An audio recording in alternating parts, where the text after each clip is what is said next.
They said I was overlooking the Commanders.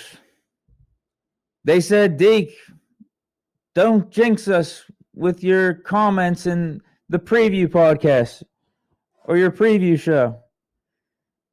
Deke, you're disrespecting Washington. Come on, man. They're legitimately a good team. I don't know, bro. I don't know. Yeah, I'll give them props. I think they were a good opponent. I think it was a good game. I think they are a solid squad. But all my point was leading up to this was that they aren't that good. They aren't like above reproach here. They aren't as good as what everyone's saying or how they're talking about the Commanders, and that they should be 3-point favorites going into this. They ain't like that. And what I said kind of played out, really. I think I told the truth. I think I was spitting facts in all my shows and all my commentary leading up to this game, all the previews. What'd I say? Jaden Daniels, he deserves respect. He's solid, not turning the ball over, playing really efficient ball, like throwing awesome passes. We saw some like elite tier franchise quarterback type of passes from Jaden Daniels in this game. Like, give the dude props. He's been playing really, really good. The offense for the Commanders has been playing really good. They've been able to put up points, but they also struggle in the red zone a lot. And they have to settle for field goals. And we saw that a couple times today as well. But they've also played a light schedule. And, you know, a couple wins against the Giants, a win against the Bears on a Hail Mary, a win against the Bengals early in the season where, you know, Joe Burrow and that Bengals team is typically always rusty, although Burrow did have a good game. They also played the Browns with Deshaun Watson. They played the Carolina Panthers. Like, a lot of their wins, the majority of their wins were against low-tier teams. And when they had to face a good quarterback and a good squad, like the Bucs with Baker Mayfield, like the Ravens with Lamar Jackson, they didn't look as good. So all I was saying is, like, okay, like 7-2, give them the respect. They're beating the teams they should beat. And their offense moves the ball pretty well, but they have weaknesses. They struggle in the red zone. Even though they have talent on offense, they have a Terry McLaurin, they have a Jaden Daniels, they still struggle in the red zone, and that can give opposing teams opportunities to stick around in games, which is exactly what happened in this one. Steelers were able to stick around in the second half. And then it becomes Russell Wilson time, and then it becomes clutch time. But what I also said played out in this one too, on the other side of the ball, that the Commanders' defense is actually not that good at all. It's not good at all. I think they've benefited greatly from playing that weak schedule and some poor quarterbacks like Bryce Young with the Panthers, like Deshaun Watson with the Browns, like Danny Dimes with the Giants. And you saw in this one, Steelers put up 28 points. 28 points. That's nothing to sneeze at. Russell Wilson, 3 touchdowns. The last one, most critical, most clutch. That was awesome. Vintage Russell Wilson. Vintage. 2 minutes left. Final drive. We need a touchdown to go up. We needed a touchdown. It was do or die for touchdown because a field goal wouldn't have worked out. We needed a touchdown. Boom. Absolute dime to Mike Williams, which was, I don't know how many snaps he played. It felt like that was the first snap he was out there. And it came at the most critical moment and the best time. He should have been out there for way more than what he was. How many snaps did he play? It was probably like 2 or 3 times. It might have been 2 or 3 snaps. Maybe 5 max. But he was out there when it mattered. The Russell Wilson teardrop to Mike Williams, back corner of the end zone. Beautiful. But I did say Commanders' defense was weak, man. Like, we shouldn't have problems on offense. Now, I will give them credit because I think they stopped the run a lot better than what I anticipated. They kept Najee Harris in check. Jaylen Warren, he was all right from an efficiency standpoint, but then he also fumbled down at the goal line. And that's the other thing. Like, honestly, that should have been a touchdown right there. We could have had 35 points. But I feel like people were ripping on my commentary and just how I felt like this game was going to play out and how I felt the Steelers should be viewing this game, or how maybe more or less we as fans should be viewing this game. Because if you're a Steeler and you're actually playing the game, or you're a coach, I think you should be a little bit more locked in versus how I speak about the game. Like that, I think that's just a given. But my commentary and how I was thinking about this game and how it was going to go. I think it was pretty much on point, actually. But there were a lot of skeptics on how much ball I knew. I said the Commanders are good. They're just not that good. They can move the ball on offense. Jaden Daniels is good. They have talent on offense, but they struggle in the red zone. And their defense isn't that good. We should be able to move the ball on their defense pretty well. So that means Steelers are going to have a legitimate chance in this game. There's no reason why we couldn't win this. My X factor for how much the Steelers were going to win by was the defense. And the not so good Steelers defense showed up in this game. We have two different defenses. We have a Jekyll and Hyde defense. We have the first half of the season defense, or maybe not even the first half of the season Steelers defense. Maybe it's more like just first 3 weeks. We were looking like a top 5 group. We were looking like the best defense in the league. We were talking about 08 Steelers defense comparisons a little prematurely. And then week 4 hits against the Colts. And it just feels so much different. We're giving up a ton of yards. But to the defense's credit, we still are getting turnovers pretty consistently on a game in and game out basis. And we are still making clutch plays in big moments, like you saw with TJ Watt on our final defensive series. Like we saw when we needed a stop late in the game. We got the stop, even though it was looking ugly a lot of times in the third quarter and early in the fourth.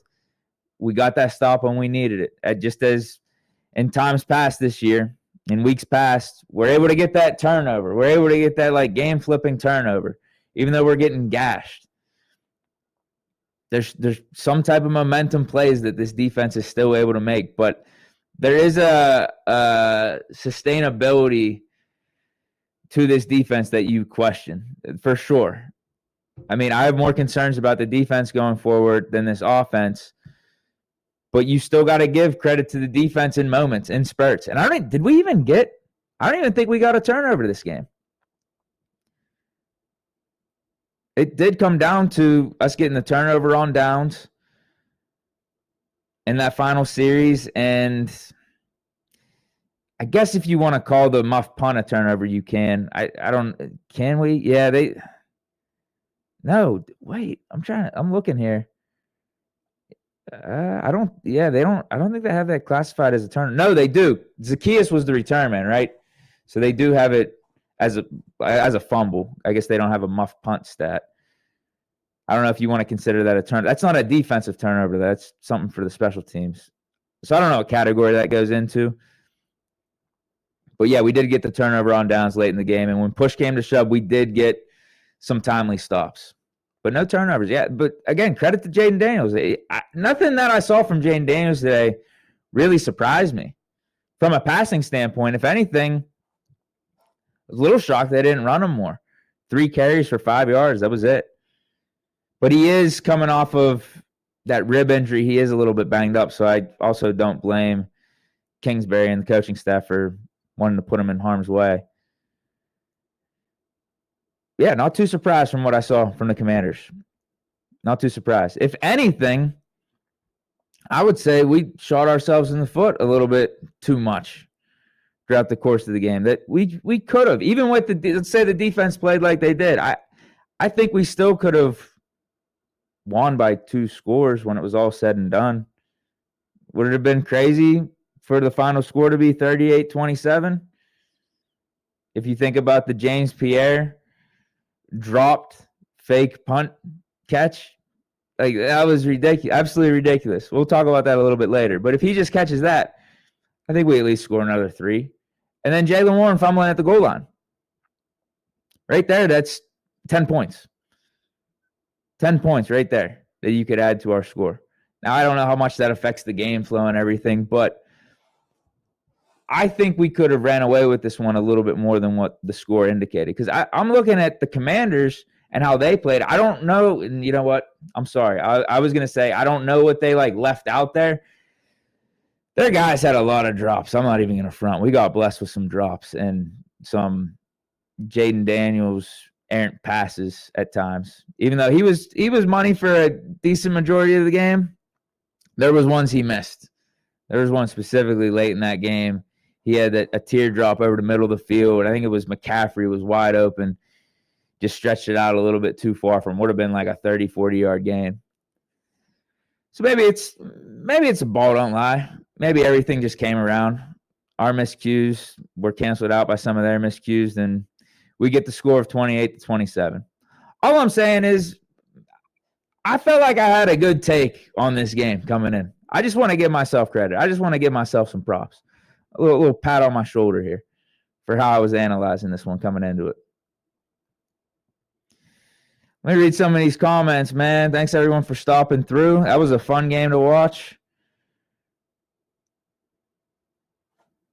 Refs definitely made it interesting. Max Breezy says, refs were heavily screwing us. Yeah, there was at least one call on JPJ. It was the holding or the defensive. I think it was holding. They ended up calling in the red area, like down by the goal line. JPJ, Terry McLaurin, a little back and forth when the ball snapped. McLaurin looks like he slipped. It's still within 5 yards. JPJ, we know he's a physical corner. They call him for holding. And it didn't look like Jaden Daniels' ball was really catchable at that point with McLaurin slipping. I thought it was ridiculous. Now, I don't know if that necessarily stops them from getting in the end zone at that point, because I think they would have had a third down. But still, it doesn't help the Steelers' chances of getting a stop and holding the Commanders to a field goal. But whatever.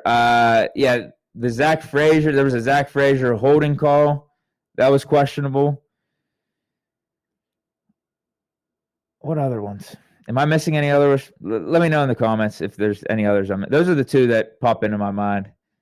There was a Dante Jackson holding. That was really ticky-tacky. They called a holding or defensive pass interference I didn't like. So I'd say about 3 calls.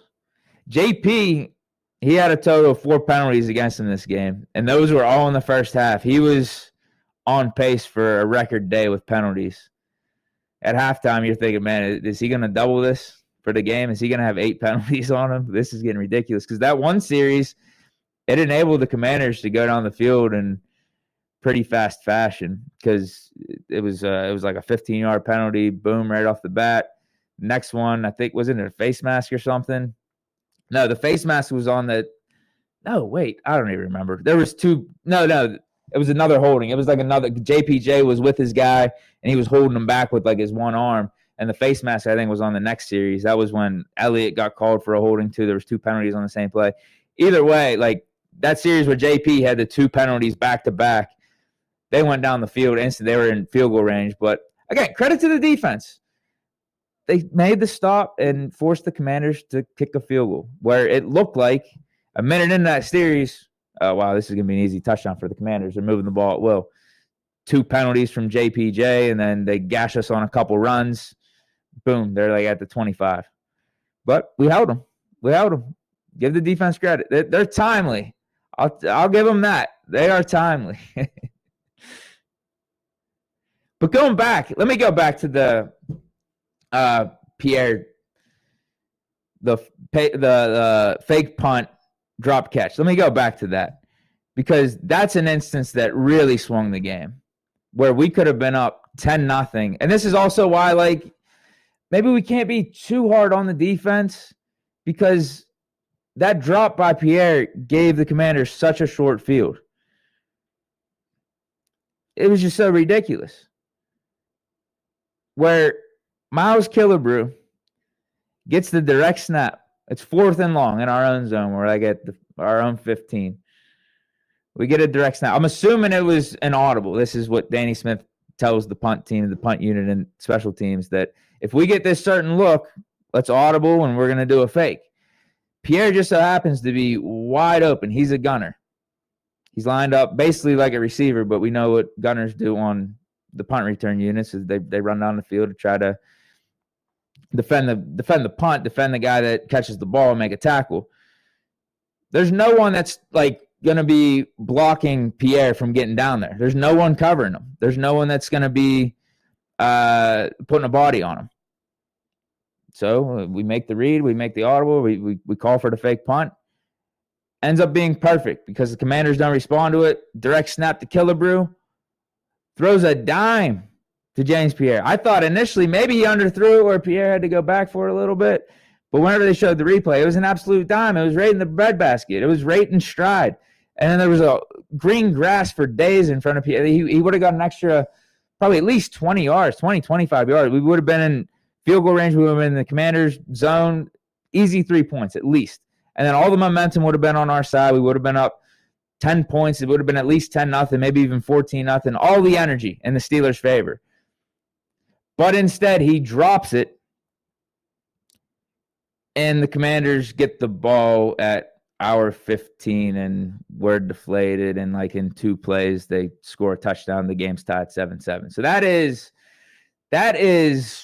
what would you say? I guess that's a 10 points. That catch was literally a 10-point swing right there.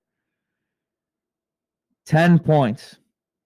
So with us winning, again, 28-27, could it have even been a little bit more? Could it have been like a 38-27 or maybe even like a 34-24 type of game? Could it have been something like that if James Pierre just catches that ball?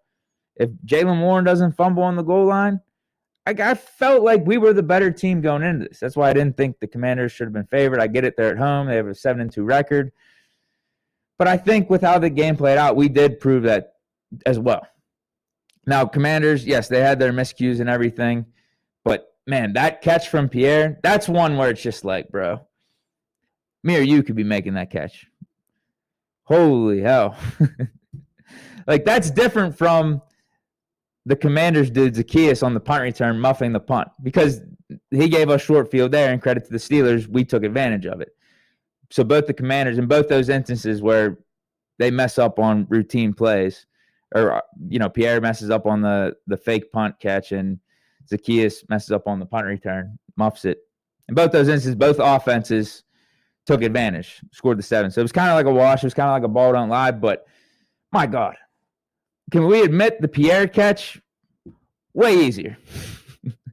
Way more simple than Zacchaeus having to catch a punt.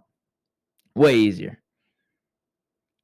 And I get it. He's not a receiver. But, come on, bro.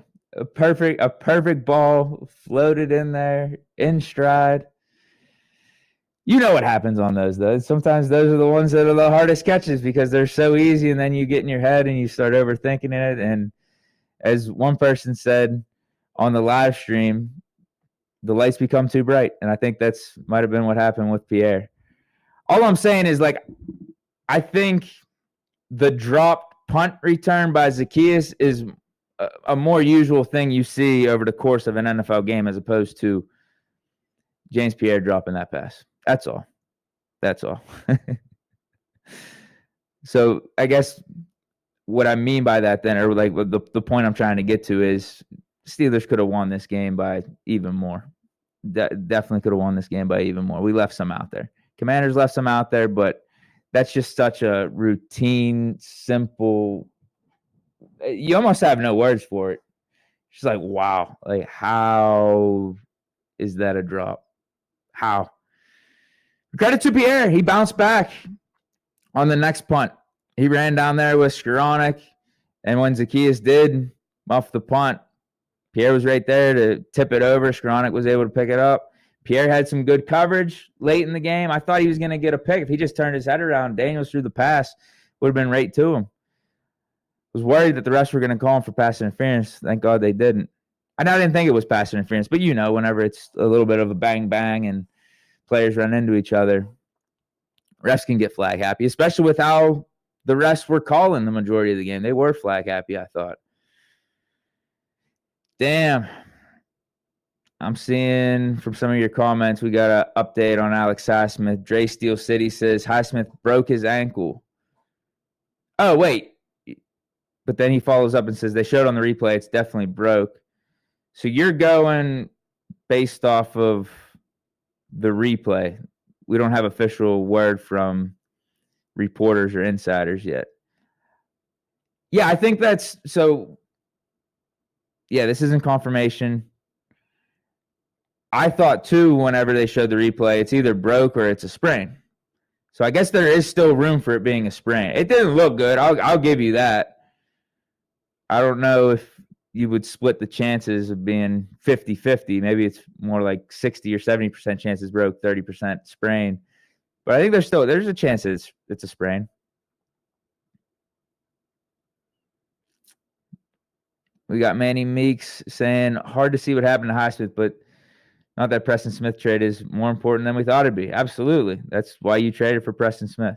Absolutely. You can never have too much pass rush depth, as we've seen in the past with our Steeler teams, and whenever TJ Watt goes down, or whenever Highsmith goes down, even Herbig, our third guy, goes down. You're always thinking to yourself, yeah, we could always use an extra guy, because if only one more guy goes down, we're really screwed, you know?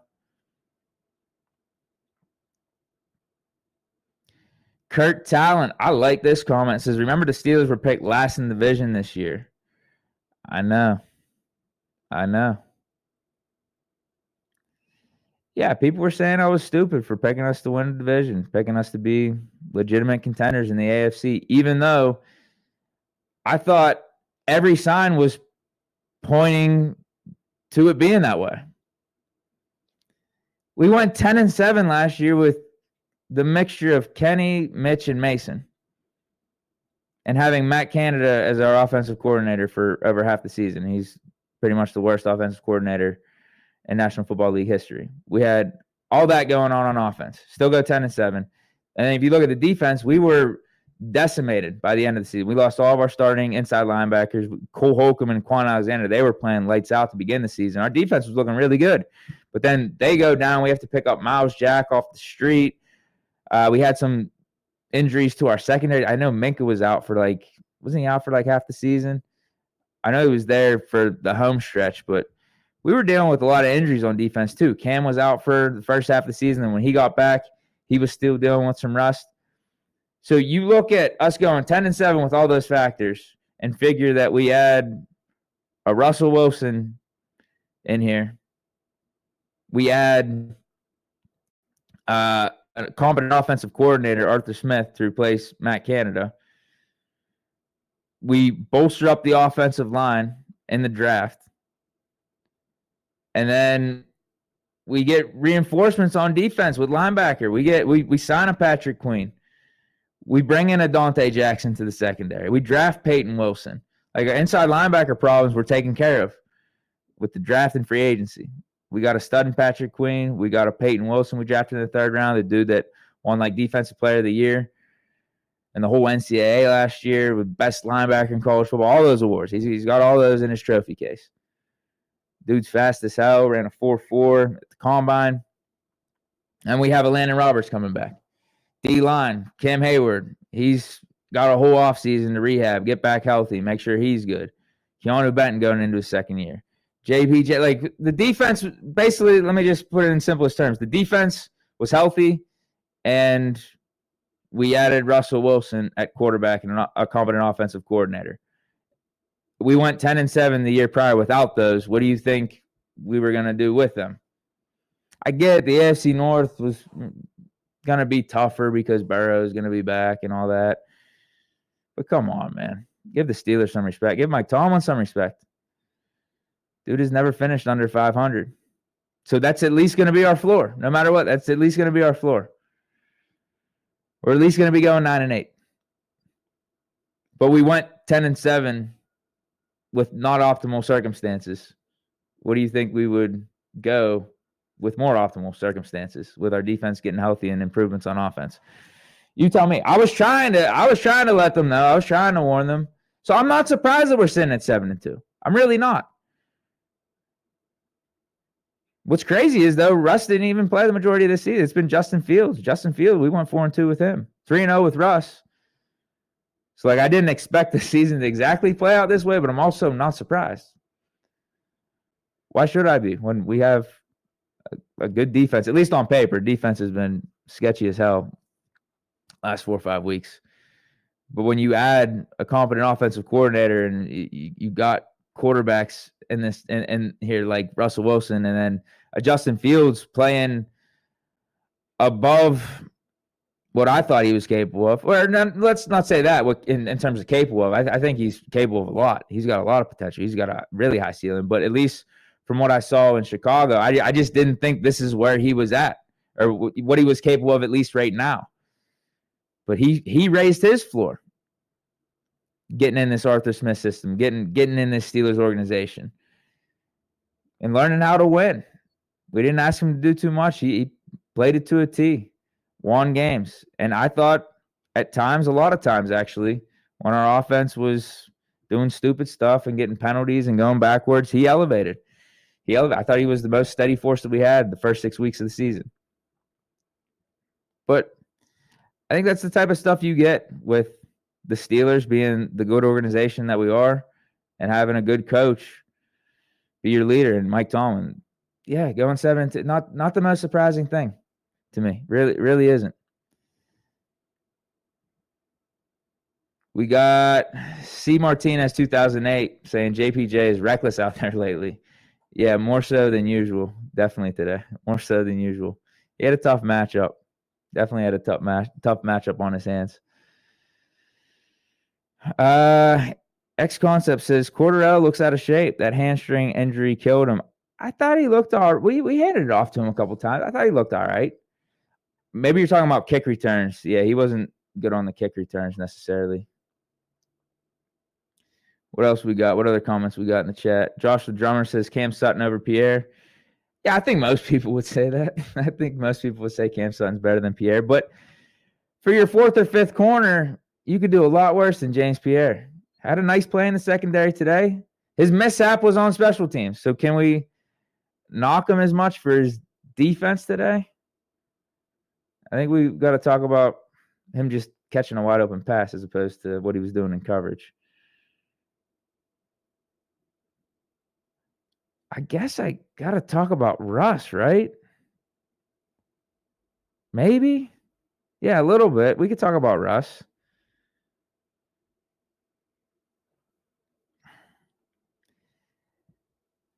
A good game. You have to give the dude credit for coming up clutch when it matters most. I know it wasn't pretty, but how many games with Big Ben did it not look the prettiest throughout 2.5, 3 quarters? And he comes up clutch in the fourth, game-winning drives, and lights it up. Not even Ben. You see it with all the greats. You see it with Mahomes. You've seen it with Mahomes how many times this year? These KC games ain't looking pretty. They need a drive at the end of the game, though. They need a third down. You need a touchdown. You need a field goal. You need whatever it is in the fourth quarter. The dude gets it done.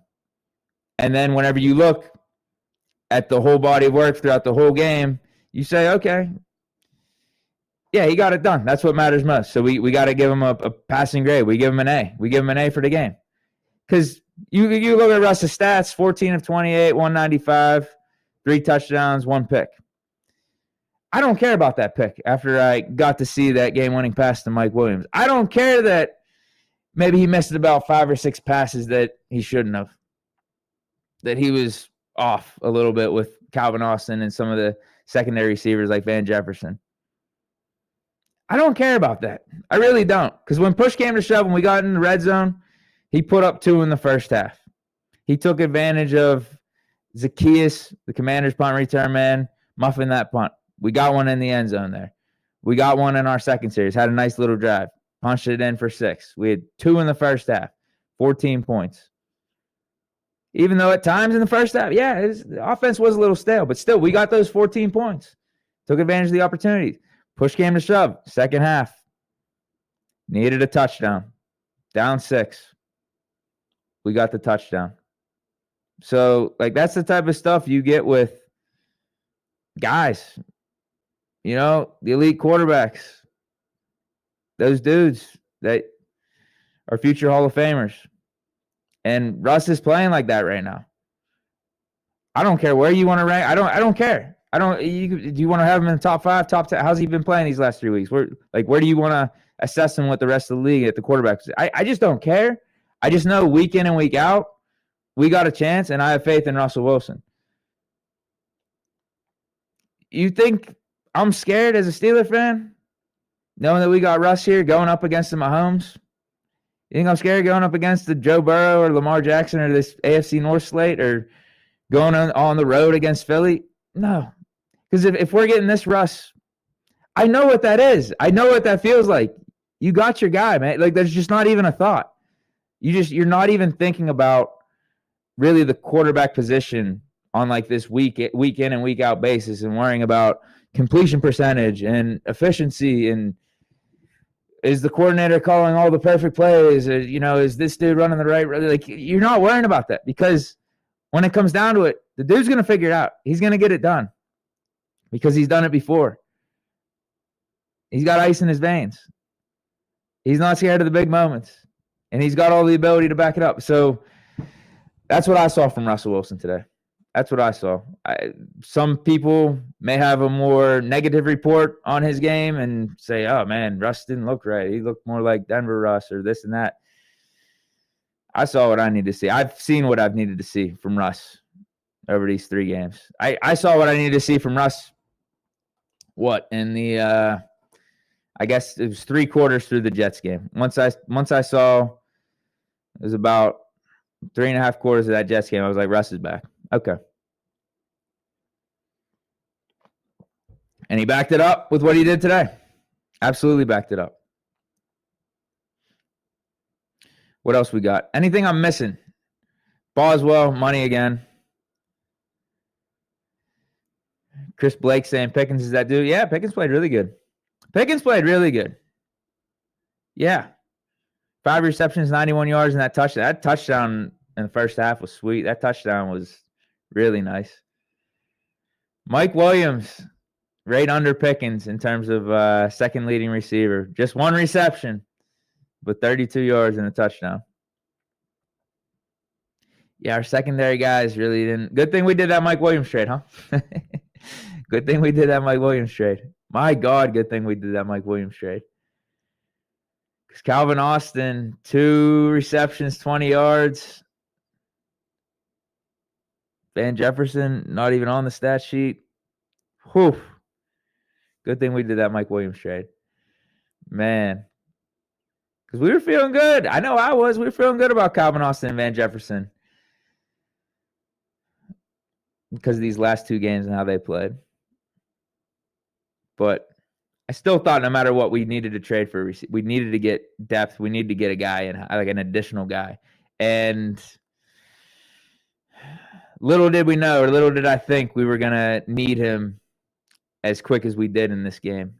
Because I know he made the play, he made the catch in the 4th quarter, but it felt like to me, at some point midway through this game, we needed him out there more than what we did. I was like, bro, why are we throwing these deep passes? Why are we throwing these go routes to Calvin Austin and Van Jefferson? Russ is obviously there's a misconnection there. There's a lack of chemistry. There's something's off today between Russ, Calvin Austin, and Van Jefferson and deep passes. Why don't we put the guy that's 6'4" that we just traded for out there to go get those? What he's known for.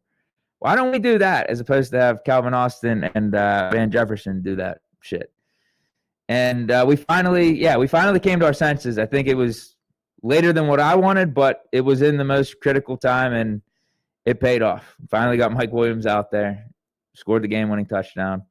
So credit to him. Credit to Russ. Credit to Steelers offense for getting 28 points, man. And Jaylen Warren, even though he had the fumble and stuff, yeah, he had a good game. 14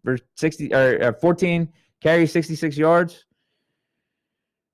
Had some nice catches out the backfield. 2 receptions, 29 yards in the air. I thought he played good. Problem is that fumble, man. I was literally, as we were having that drive, that same one that he fumbled on, because Warren was really cooking. We were handing it off up the middle. He was gashing them. He was getting like 5 yards a pop, 10 yards a pop. I was saying to myself, to the people on the live stream too, hey, this is why Jaylen Warren's impactful. This is why Jaylen Warren has a role. Let's give our respect to Jaylen Warren. Let's not forget about him because he does provide a spark that Najee Harris sometimes can't, just because of the speed and the shiftiness that Warren has. So let's not forget about that. And literally like a minute after I said that, he fumbles at the goal line. But I think overall he still had a good game. X Lopez 5 says, this is a game that you can look back and say, this is when this team was a real contender. I like that. Yeah. I felt like, so coming in, I do think this was a big game where we could build off of it for sure. This was going to be our toughest test at this point. Between this game and looking back week 3 against the Chargers, these were our 2 toughest games this year. And this, I think you could really argue that this was tougher than the Chargers. Either way, this was going to be a good test. This was going to be a little fork in the road moment, but I also didn't think, like, if we lost this, I didn't think it was going to be the end of the world either. If the score was flipped and we lose 28-27, I still don't think it changes the fact that we're contenders and can compete with any team in the AFC. It's just that we make our chances that much harder to win the division or to get home field advantage or to be a higher seed in the playoffs, if that makes sense. We put ourselves a little bit more in a hole for where we want to ultimately be, but I still think we can beat anyone and can compete with anyone and win against anyone on any given Sunday. But I do think listen, don't get me wrong, winning the game helps our confidence a ton, especially winning in the fashion that we did. Beat a team that is 7-2 on the road that we were losing to for the majority of the second half. So we win it in comeback fashion. We show that resilience. We show that mental toughness. You got to think there's even more belief amongst ourselves, amongst the players in the locker room, that we can really do this. We can really do something special here. We can really go on a run. And then, the icing on the cake is the Russell Wilson fourth quarter game-winning drive. I think to get the players in the locker room, especially the young players in the locker room, to see that, that might have a profound impact. That might have like a multiplying effect on just belief and confidence for the players. Really, really can. Really can. Because we talk about Russ doing that, so we know Russ does that stuff, but then to actually see it, I'm sure that does something. JDog1356 says Russ is our guy. Absolutely he is. Tommy Vincent, both teams are still contenders no matter the outcome. I hope Jane Daniels makes a deep playoff run. Yeah, I agree. Commanders, don't get me wrong, they're going to be in the mix in the NFC, definitely. Because you look at the NFC, outside of the Lions, it's kind of weak. It really is kind of weak. Vikings have shown some weaknesses recently. I think Niners are still top tier, but their record doesn't reflect that right now. Luckily, they're playing in a weak NFC West, so they still might be able to win the division. Outside of Lions, what team is dominating like that in the NFC? Because I don't think the Commanders are anything less than the Falcons. The Falcons are playing good. But those are the teams that are going to be in the playoff picture. Eagles in the NFC East. Commanders are right there. They're on par with them. All I was saying going into this game is like, all right, they're not above reproach though. Like let's not act like Commanders should be favorites like this and Steelers don't have a chance in this game. Come on. I just don't want to hear that. I don't. In fact, I think the Steelers should be favored, and this is why. And Steelers proved me right. X Lopez 5 says, how deep do you think this team could go? I think we're in the Super Bowl conversation. Why wouldn't we be? I'm not saying that in like a cocky way or anything, but we're 7-2. We're 7-2. And you look at the rest of the teams, not only in the AFC, but just across the league. Like what team can't we beat? Tell me, what team, let's say we play whatever team you're thinking next Sunday coming up, whether it's home or on the road. What team can't we beat? That's all you're asking for. That's what the playoffs are. Just get in, you got a chance. Any given Sunday. Or in the playoffs, I guess it's any given weekend. Some games are on Saturday. And now in the wild card, they're doing the Monday night showcase, the super wild card weekend with the Monday night game. That's how I think about it.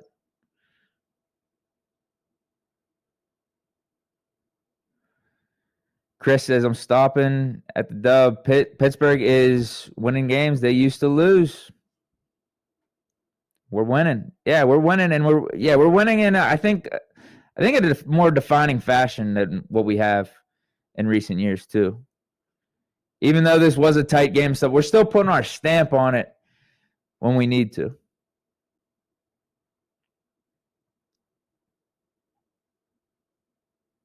C. Martinez echoes my comment, saying big time contenders, fighting chance opens up on Williams. I think you're saying open up the offense with Williams and it can get scary. Yeah, I mean, you saw it. You saw it end of fourth quarter. You saw the one play. Russell Wilson tosses it to Mike Williams. We get a 32-yard touchdown. And it's cool, too. You know what?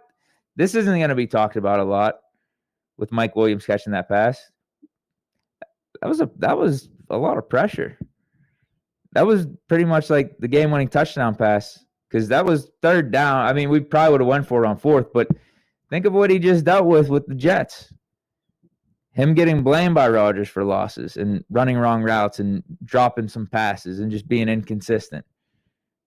It was kind of rough for him. He was the scapegoat. So that one pass right there, you don't come down with that? What are we saying? A lot of pressure on that pass. Low key, but that's why Mike Williams gets compensated well, as Tomlin would say. Big win for the Steelers, 7-2, still on top of the AFC North. Big game this week against the Ravens. Looking forward to it. But shout out to everyone for stopping through. Here we go, Steelers. Stay chilling and peace.